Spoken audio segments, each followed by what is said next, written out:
Craftsmen, how to set up and play.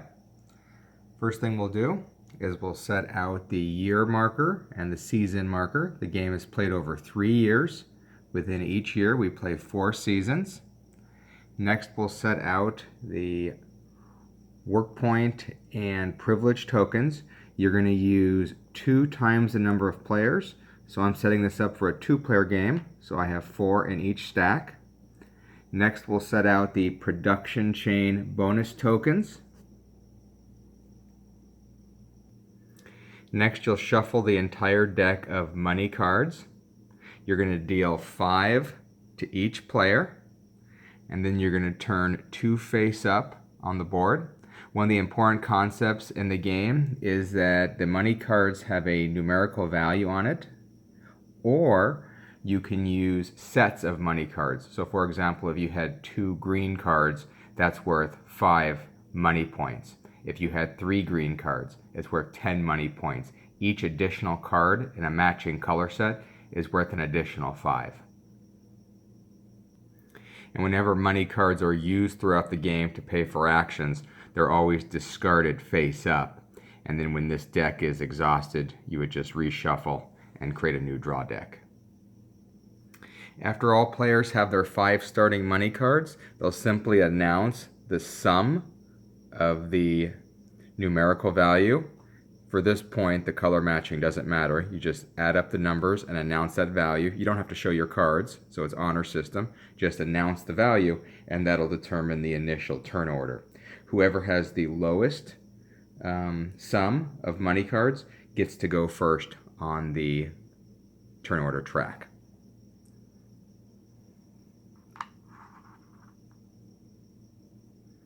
So in this example, yellow had the lowest sum, so they'll go first on the turn order track. Red had the higher sum, so they'll go second. If it's tied, if players have the same sum, you just randomize it for turn order. Every player will get a token on the 50-point multiplier track. And then, based on who's start player, whoever's the second or third player, they'll get an additional victory point. And if this was a 4 or a 5-player game, the 4th and 5th player would get 2 additional victory points. Each player is going to have 5 helper discs or action discs, and then their own personal supply of cubes to be used throughout the game. You're also going to set up the neutral or the wood-colored cubes in the Storehouse section.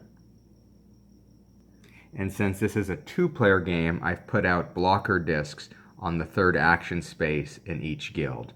Normally, all 3 action spaces would be used if this was a 3, 4, or 5-player game. Next, we'll set up the different building cards that are used throughout the game. We've got basic buildings, intermediate buildings, and advanced buildings. Basic buildings produce raw goods. Intermediate buildings convert raw goods into intermediate or half products, and then the advanced buildings will convert some combination of intermediate and or raw materials into finished products. You can always tell the difference because the basic buildings give no victory points when you produce a good. The intermediate buildings always produce 1 victory point, and the advanced buildings always produce more than 1 victory point, but the numbers will vary.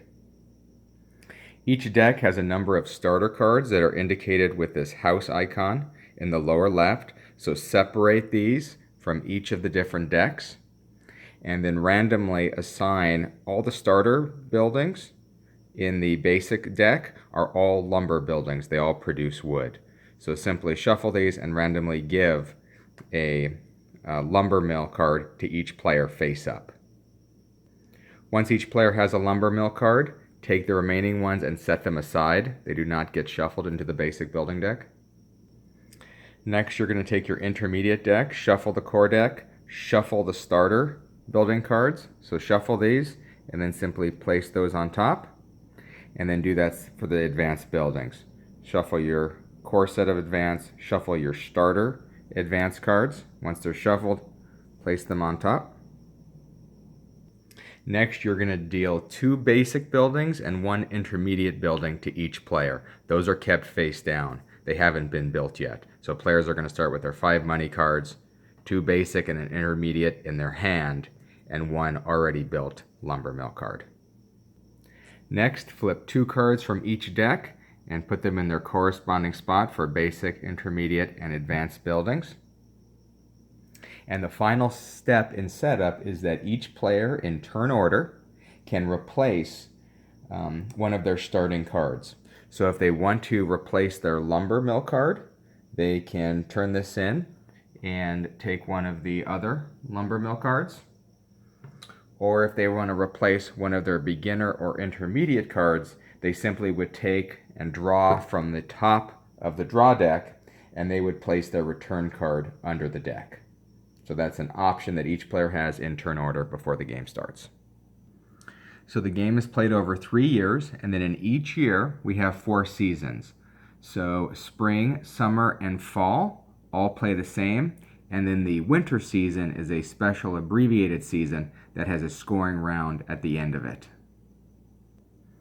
The first phase for each of these 3 seasons is called the helper phase. Basically, players will take turns placing 1 action disc out to one of the available guild spots. So there's 6 guilds that they can choose from to place one of their helper discs, and we'll go over what each of these do. It's important to remember that helpers have to be placed from left to right in each of these spots. So if a player comes here with one of their action helpers, they have to first place it here. Once this is taken, they have to place here. Once it's filled left to right, then they can place a disc on top of one of the discs that's here. So in this example, if the red player wanted to put another one of their helper discs here, they'd have to place it on top of this disc. Whenever you place on top of another player's disc, you have to pay that player either one of your money cards, it can be any card from your hand, or you can pay them victory points based on what year we're in. So if we were in year 1, you pay a money card or 1 victory point and just reduce it on the score track. Year 2, either 1 money card or 2 victory points, and in year 3, you have to either pay a money card or 3 victory points. One variation, this is a 2-player game I'm setting up for. So in a 2-player game only, instead of you having to pay the other player, the bank would pay a random bank card to this player. So if red put their disc on top of yellow, yellow player would simply get a random card from the draw deck, and red wouldn't have to play it. For any spot with a green ribbon, that means that placing on top of another player's disc is always free. There's no payment that has to be made. In a 2-player game, green ribbons are just simply ignored across the board. But in a 3, 4, or 5-player game, whenever placing on top of a disc with a green ribbon, that's a free placement. There are limits to the number of action tokens on a specific guild, so always a single player can only ever put 2 of their action tokens on a guild, so the yellow player couldn't have 3 tokens here. And then based on the number of players, the total number of tokens on a single guild are limited. In a 2-player game, it's a max of 4 tokens, and that's the same for a 3-player game. So if this was a 3-player game, you could still only ever have 4 tokens total. Now remember, in a 3-player game, this wouldn't be here, so this would have gone filled left to right before we started stacking. In a 4-player game, only 5 tokens max, and in a 5-player game, only 6 tokens max. The other option you have on your turn is if you decide to pass, you can get 1 victory point if you still have helpers remaining. So if you at least have 1 helper remaining, instead of placing a disc, you can pass and just get a victory point. Another thing to keep in mind during the helper placement and even the guild resolution phase that we'll talk about is there is a hand limit for money cards. So during the round, your hand limit is 10 money cards. So if at any time you exceed that limit, maybe you got a payment because a player put a disc on top of you, if you ever exceed 10, you just complete the action of the current situation, and then you have to discard any cards from your hand to get down to 10. There is a second hand limit, and that's at the end of the round. At the end of a season, you have to discard down to 8. But during the helper phase and the guild phase, The normal hand limit is 10 money cards. Once all players have completed the helper phase, placing their discs, then we'll resolve each guild in order. So you'll remember action discs were placed left to right, then on top. They get resolved on bottom, then top, then moving left to right. So to resolve this, yellow would resolve first and get their action, then the red player would go again, and then finally the yellow player would resolve this action for this guild, and then we'd move to the next guild. The benefit for getting a helper disc on one of these first spaces, you'll see it has a gold circle versus a silver circle. These gold circles indicate that there is a privilege associated with that guild. So anybody that has a disc on the gold circle, even if it's on top, has the option of using the privilege associated with that guild.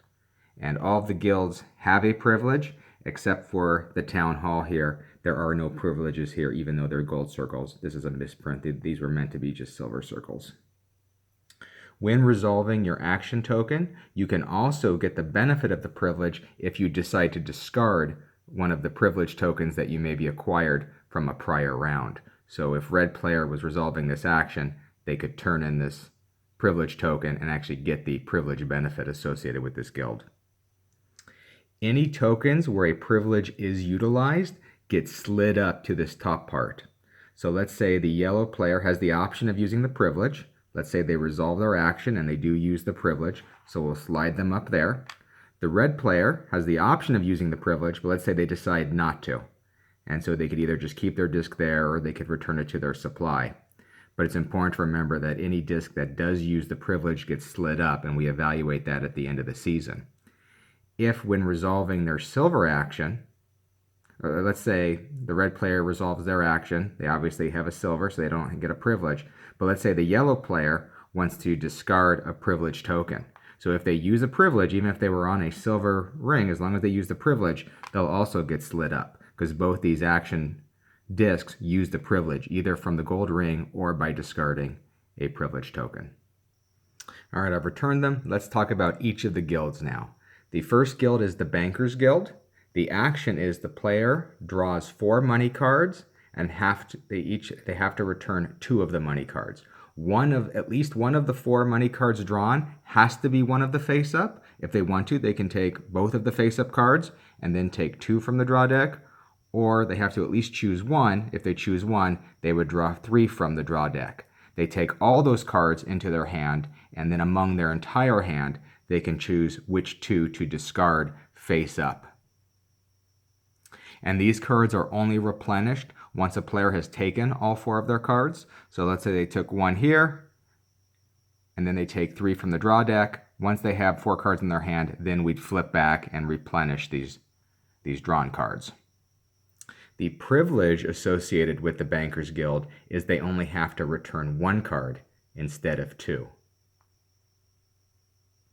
Just remember that you have to declare your intention to use the privilege before you draw any cards. You can't draw the cards and then decide, oh, you know what, I really want to keep these, so I'm only going to discard 1 by using my privilege. Declare that first before you draw any cards. The next guild is the Builders Guild. Basically, this allows you to build either 1 or 2 buildings from your hand into your face-up tableau. The cost for building the buildings, to build a basic building, it's 2 money, 3 money for an intermediate building, and 6 money for an advanced building. So 2, 3, 6. If you're building 2 buildings, you would combine the cost of the buildings and only have to pay once, because you never get change from your money cards. So if I was building a intermediate and advanced, this would be 3 plus 6, so I would owe 9. I might use 3 colors of the same kind, because we know that'd be 10 money points, and I could discard those 3 cards and pay for both those buildings at once. The color of the cards does not matter when paying for this build action. Where the color matters is building it on your tableau. The new buildings have to be built on either side of your tableau, so we start with the lumber card. So to build this card, it would either need to match red on the top or purple on the bottom, which it does.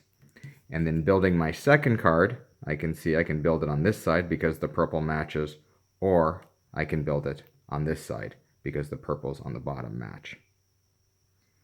You can see with this card, I could not build it because there's no match there, or there's no match on that side. Now I may choose to instead build that first, that way the blues match. The privilege with the Builders Guild is you can ignore the color placement restriction for one of the two cards built. So maybe if I was building this turn, I can choose, you know what, I'm going to place that using my privilege to ignore the placement, color placement restriction, and then I can place that for my second card. So one of the two building cards built can ignore the color placement rule, first or second. The final thing that can happen during the Builders Guild resolution is a player may earn one of these production chain bonuses. If they've got cards in their tableau face up that meet the requirement for a specific good, let's say they've got this building, this building, this building, this one, and this one. So if they have all 5 in their tableau, they've completed that production chain for the book icon and they can take it. And it's only the player that completes it first gets to take this, and these will be victory points that are scored at the end of the game. So these are claimed by the first player to actually build that building in their tableau. They don't have to produce with it, but they have to build it and have all the required buildings for a specific product type. The next guild is the Notary Guild. This guild allows players to take one face-up building card into their face-down deck. Remember, it doesn't go face-up until they actually build it, but they can take a blueprint and put it face-down in their hand.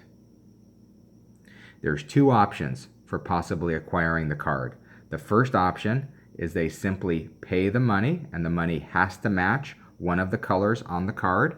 So for example, for a basic building, you have to pay 3. And if you were buying this one, you'd have to pay with red cards. Here, purple. For intermediate buildings, the cost is 5. So in this example, you could pay with red cards or green cards or a combination. The color cards that you pay with have to match the building that you're buying. For advanced buildings, the cost is 10 money points. So it's either the points on the card, and remember the card combos of the same color increase your point value.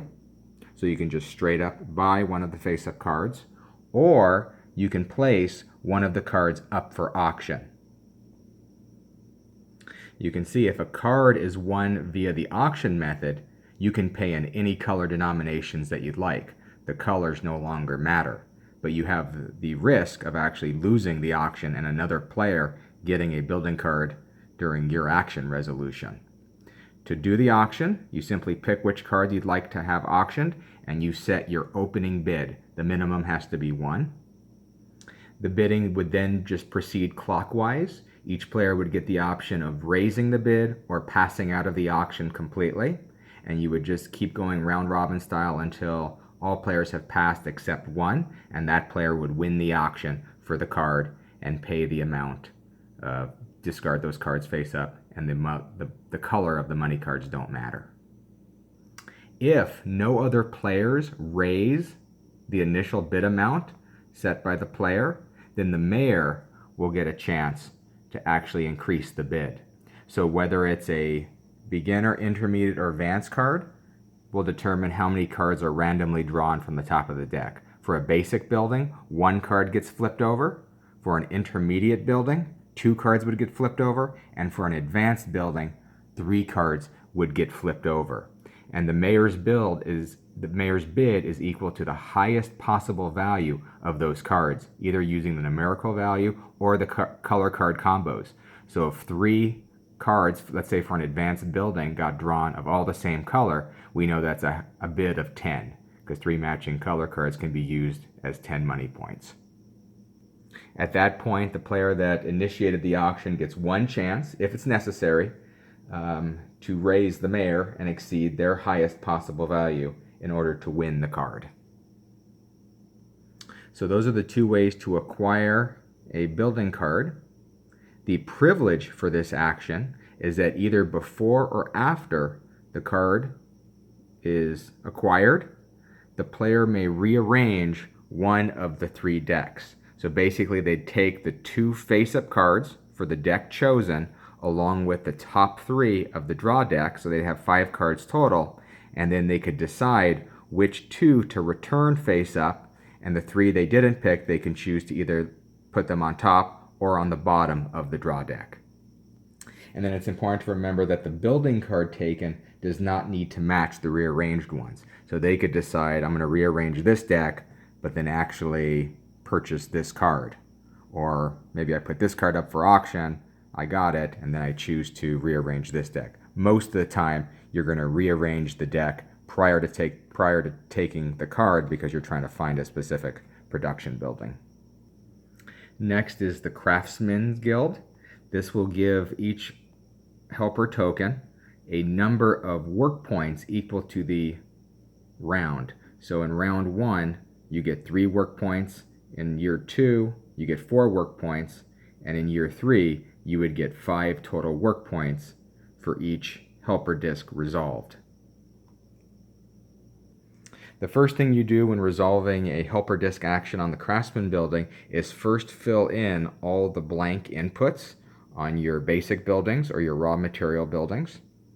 These are considered infinite inputs, so if you decide to use a worker point to produce cattle, you could immediately put another cube on that. It's infinitely refillable. So I filled all the blank spots on my basic buildings, and then I'd like to use a non-player color to help keep track of the work points used during a Craftsman resolution. So there's 4 different ways you can utilize your work points. So let's go through them. So you can utilize a work point to produce a raw material on one of your basic buildings. So let's say I decide to use 1 work point and I produce beeswax. It's important to remember that the product cannot remain on the card. It has to have somewhere to go. So if you do not have a legal place to put the output, you're not allowed to produce with the building. Fortunately, I've got a advanced card that requires beeswax as an input. So that would be 1 work point to produce that and put it over here. Now I could immediately use another work point to place it to produce another beeswax because this is an infinite input symbol. When you produce a raw material, the output has to be sent to one of your intermediate or advanced buildings, or it can be sent to the market. So let's say I decide to use another work point, and I can fill that up, and I produce it again with an additional work point. I can send it to the market. The maximum number of cubes I can have in the market are 3. So if I already had 3 here, I could not place any additional into the market. This is an exchange mechanism. The other action you can take is from a work point is to actually pull a cube from the market. So remember, this went in as beeswax, but I can use another work point to take this out, and it can be any one of these 6 resources. These are all the 3 basic resources with the exception of wood, because every player has a lumber mill, so they can always produce wood. So I can use a work point to pull this out, and maybe it's for a raw good that I don't have. So then I take it out and I put it onto a flax input. So that was 1 work point to pull it out of the market and put it onto the input slot. So if you claim a material from the market, you obviously have to have a cube already in the market, and it has to be used as an input for one of your intermediate or advanced buildings. And it's important to keep in mind when we get to winter, you can't use this market action with one of your work points. During the winter, no cubes are allowed to be pulled from the market. The other way you can use a work point is to produce an intermediate or a half product from one of your intermediate buildings. So let's say you use 1 work point on this basic building to produce some cattle. That cattle can go to the input of an intermediate card, and then I could use another work point to produce some hide. Whenever you produce an intermediate product, you'll always score 1 victory point. It's the same total for all intermediate buildings. That gets immediately added to your score. So don't forget to take those points, and then this output needs to go on to one of your advanced buildings, or it can be sent to the storehouse immediately. So I have the option with this hide to put it on the input of this advanced building. Instead, I could send it to the storehouse here. To send it to the storehouse, you would basically put it on the topmost slot and slide the other cubes down. And then as your reward for sending a good to the storehouse, you immediately take a money card. You can take one of the two face up or draw the top from the draw deck.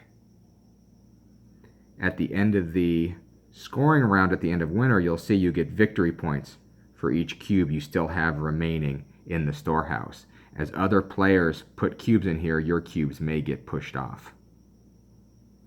The one exception when using an intermediate building is meat. You'll see that meat doesn't have a spot in the storehouse, so meat has to be immediately sent onto a ship. It's the only intermediate good that can be loaded onto ships. The other types of goods that get loaded onto ships are advanced or final product goods. So when you load meat onto a ship, it follows the normal ship rules that we'll talk about next. So the fourth way you can use a work point is by using one of your advanced buildings and producing a final product. It's important to remember that you can only produce on an advanced building if you're able to ship it on one of these open spots. If you're unable to ship, then you're not allowed to produce and you're not allowed to score the victory points for an advanced building. Basically what will happen is you'll decide I'm going to use one work point to produce a book, so these would just get returned to my personal supply, and then advanced goods have to be loaded on a ship. So I've got to look for a book icon on one of the ships. Now I see only this ship and this ship have a row for accepting books. Cubes always go on the rightmost slot, so if this red cube wasn't there, I could simply just load it onto that ship. Another player already got a book loaded, so I could just load it onto the right, and it would push that cube to the left. Always remember to score the victory points immediately for an advanced building once you've loaded it onto the ship. So here you get 5 victory points on the score track. Also keep in mind that cubes may be left over from round to round. So maybe I'm just working to finally get this book produced. These cubes can stay there until the next round when I finally maybe get my final beeswax and I'm ready to produce another book. So now I can, let's say this is a subsequent round, and I use a work point to produce another book.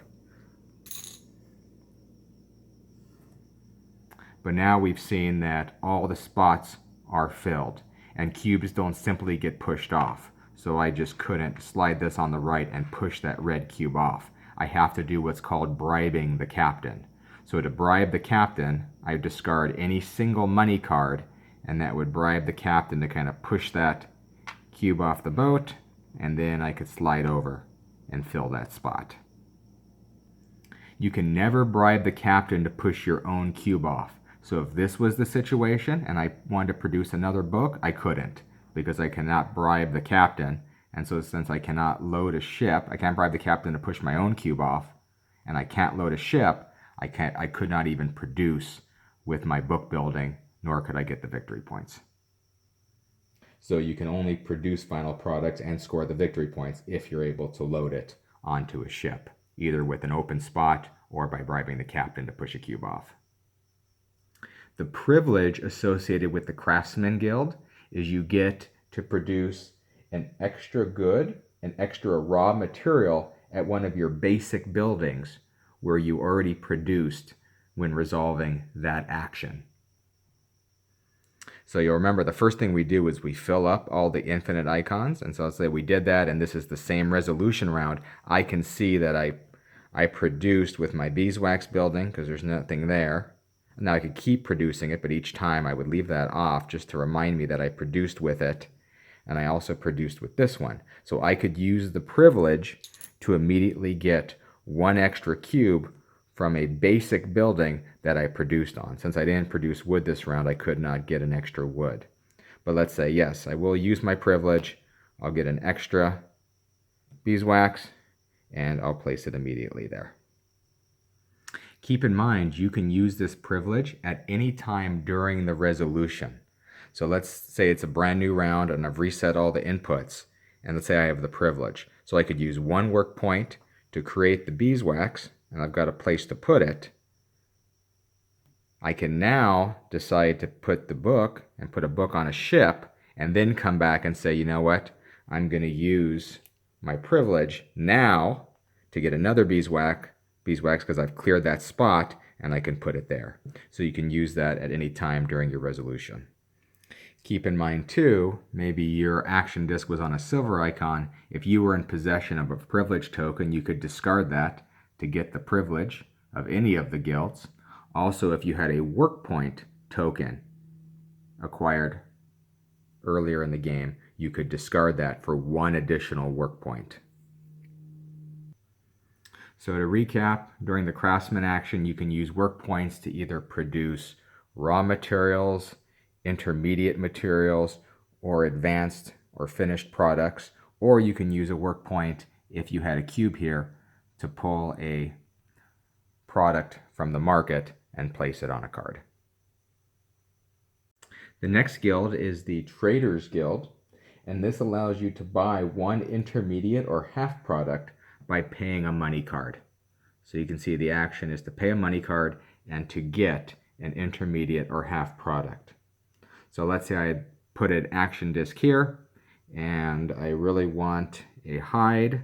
I can take a hide. You always take from the bottom, and then any cubes on top would simply slide down, and then I would exchange that cube if it was neutral for a cube of my own color and immediately place it onto an input spot. You're not allowed to purchase your own cubes, so if this was a situation, I could not purchase hide, since that's the only cube is my colored cube. If you do buy a neutral cube, you simply pay your card to the bank, so you just discard it face up. If you buy another player's cube, you give your money card to that player. So let's say in a prior round, this player was able to get a cube onto this paper spot, and this is what you really wanted, and you decide to pay a money card to get this cube so you can put it as an input. You just return that cube to that player, exchange it for one of your cubes,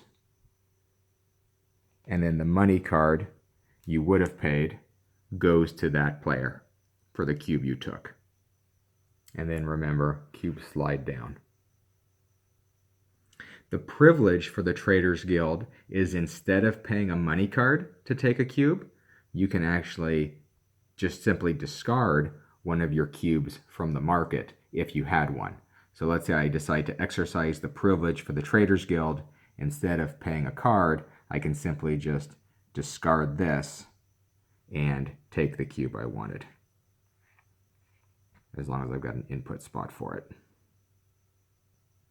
If you're taking the cube of another player and you have the privilege, what would happen is instead of paying the money card to this player, if I wanted that cube, I would simply discard this because of my privilege, and then this player would get the option. They could put that cube inside of the market as long as they're never exceeding the max of 3 cubes in the marketplace.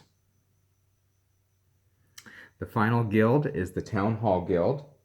This allows you the option of either taking a token. You can take a privilege token or a work point token. You're ever only allowed to have 3 of any type. So you could have 3 privilege and you could have 3 work point tokens, but that's your max. Or you have the option to affect turn order for the next round. So those are your 2 choices. If you choose to take one of the tokens, take it into your possession. As a reminder, the privilege tokens can be used when resolving a guild action to allow you to gain the privilege. The work point token gives you 1 extra work point, and that can actually be spent before or after any helper action in any of the guilds.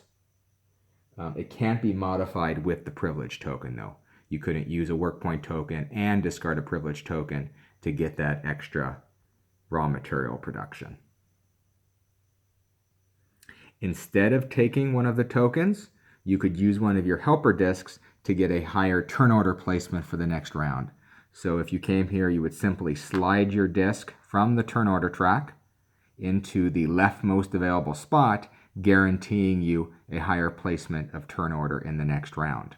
The exception, in a two-player game, this is not an option. Turn order will simply just rotate at the end of each season in a two-player game. But in a 3, 4, or 5-player game, you would put discs down here, and then at the end of the season, these would go up and slide the remaining turn order tokens down, securing first, second, or third position for the next round. And then remember, there is no privilege for the town hall. All are just the regular action of taking a token or affecting turn order. Once all the guilds are resolved, you would have completed the season. There's 3 simple things you do at the end of every season. The first thing you would do is change turn order. So if there were tokens here, you would simply take these and push them in front and slide these down. In a 2-player game, you'll just flip the turn order. The next thing you do is make sure you discard down to 8 money cards at the end of a season. And then the third thing you'll do is actually award, possibly, a bonus privilege token. So you'll remember, any helper icon that used a privilege, either from the gold circle or by discarding a privilege token, if they used the privilege, they got slid up here. Then you compare to see who has the lowest number of tokens that used a privilege. Since the red player in this example used the fewest amount of privileges, they get a bonus privilege token. If there was a tie, in a 2-player game, if there's a tie, nobody gets the bonus privilege token. In a 3, 4, or 5-player game, all tied players that are tied for the lowest would get the privilege token. Keep in mind too that whenever privilege tokens are used or work point tokens are used throughout the game, they actually get returned to the town hall. They don't leave the game, they come back to here to replenish the supply. So at the end of every season, change the turn order, discard down to 8 money cards, award a potential bonus privilege token, and then you can return all the helper discs to the players. And then you're ready to start the next season. When we get to winter, that is a special season. So no helper discs will be placed on winter. Instead, all players in turn order will get the opportunity to take the build action and the Craftsmen action. And then after that, we'll do end of year scoring. So each player, when they take the build action, they get the full action, so they could build 1 or 2 buildings. Normal rules apply. All players will get their 1 builder action in turn order. Then all players will get their 1 Craftsman action in turn order. And then based on the year, it's a full Craftsman action. So they can, if it's year 3, they'd get 5 work points to use for that Craftsman action. Privilege tokens can be discarded and used to get the privilege in either of those guilds, as well as work point tokens can obviously be discarded and used. The one restriction we talked about during winter, players aren't allowed to take cubes from the market using a work point. So once we've completed guilds actions 2 and 4, we're ready to complete end of year scoring, and it happens at the end of each winter. So it'll happen 3 times throughout the game. At the end of winter, which happens in each of the 3 years, we're going to score 5 different things. The first thing we'll do is we'll score the majority of boats. Basically, it's whoever has the most products on each ship. So I've set up this scenario. So whoever has the most products on this ship would get 4 victory points added to the score track. If there's a tie, like in this case, whoever has the higher cube would win the tie. So in this case, red would be the player that got the 4 victory points. For this boat, whoever has the most gets 5. Second most gets 3. So red has the most cubes, they'd get 5, and yellow would get 3 victory points. In this boat, they're tied, and both players are on the same row, so whoever's further left, basically whoever got there first, in this case red is further left since they're on the same row, would win the tie. So red would get the 6 and yellow would get the 4. And in this example we have another tie, but yellow is higher, has higher goods, so they would get the 7 and red would get the 5. And you can see in higher player counts it'll go down to 3rd place or even 4th place in terms of who has the most cubes here. After you score for most cubes on each boat, each player will remove all their cubes and score the points that are printed underneath the cube. So this player would get 4 plus another 10, and they would go by removing all their cubes and get all the victory points printed underneath. Once all these cubes were removed and scored, we'd next go to the storehouse. Any player with a cube here would get 1 victory point per cube. Those would get removed and we'd refill these with neutral cubes. Next, you would score based on your face-up tableau. This is for city growth. You scored 3 victory points for each set of building half colors. So you'll count. So for example, I have 1, 2, 3, 4, 5. I have 5 purple, but I only have 1 green. So I can only complete 1 complete set. So basically just count your lowest number, assuming you've got all 4 colors, your lowest number, and get 3 victory points for each. And then finally, players get the option to invest in the city. They can discard 1 complete set of 4 money cards. They have to be in each of the colors. So a green, blue, red, and purple, and they would score victory points equal to the printed value on the cards. They can only discard 1 set, so they can only ever discard 4 cards at the end of each winter. So in this example, based on these values, they would get 10 points. If these were all 3 cards, you could score up to 12 points by discarding that 1 set, and those cards actually get discarded face up and removed. So to recap the 5 types of scoring, you'll score for most cubes on the ships, you'll score for each of your cubes the printed value, you'll score for cubes in the storehouse, you'll score for complete sets of colors, and then you have the option to discard a complete set of money cards. Those are the 5 things that get scored at the end of each winter. At the end of the 3rd winter, the game will end, and the only additional victory points that can be gained are if you collected one of these production bonus tokens. Those get added on to your final score. And then whoever has the most victory points wins the game. The first tiebreaker is the most remaining money cards in your hand, and then you would see whoever was higher on turn order. And that should be everything you need to set up and play Craftsmen.